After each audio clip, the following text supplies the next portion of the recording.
Sports for Real with Coach Hall. The NFL last week suspended 5 players for violating its gambling policy. 4 of them just happened to be from Detroit.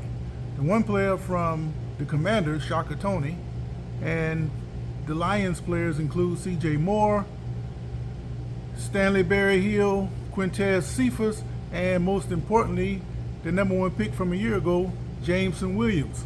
The Lions have high hopes for Williams this year, especially since he's coming off his torn ACL. So to get rocked by a suspension is very devastating for the Lions, who have, again, high hopes for Williams.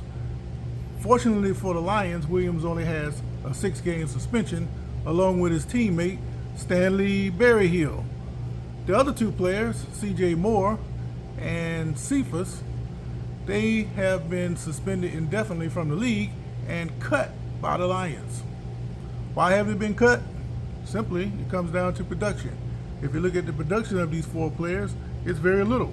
So the Lions, they don't really lose a whole lot, and it gives them an opportunity to go out and find somebody to fill the holes, possibly with somebody that can give them some production. Now, I was all set to go off on the NFL for these suspensions because of the hypocrisy that the league is exhibiting. You put all these ads out about gambling, and you put a team in Las Vegas, and you open the door with, for gambling to take place all around the league. But yet, you suspended players for gambling. But when I look deeper into the policy clearly states that you cannot gamble from league or club facilities.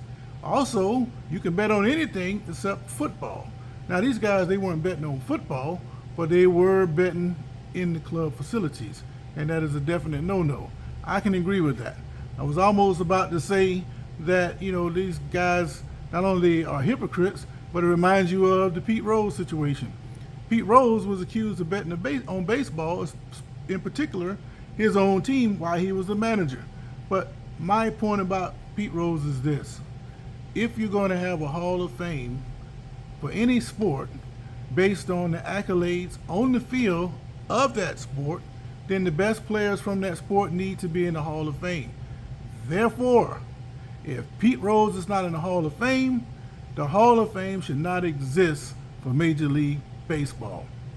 Forget about the gambling, all that's separate. Yes, that mars his legacy and all of that, fine. But if you're talking about Hall of Fame for the way that man played, all that has to be separate from what the man did on the field. Yes, there's been a lot of players who got into things after their playing career was over. So the ones like, say, OJ, who got into trouble, does that mean his Hall of Fame has to be expunged because he got into some trouble later on? No, because it had nothing to do with his own field play.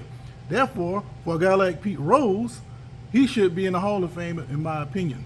So for the league to come out now with this gambling policy, which is fine under certain parameters, but if you're going to promote gambling on one end and then slap the players' hands on the other end, I got a problem with that. But one positive note about the gambling, Calvin Ridley has now been released from his suspension, and he is set to debut with the Jaguars this season. And for what I'm hearing so far, he's doing very well with his new teammates, and he expects to have a breakout year. So that's the latest on that I have for the gambling. When I hear more, I'll try to keep you informed. Sports for Real.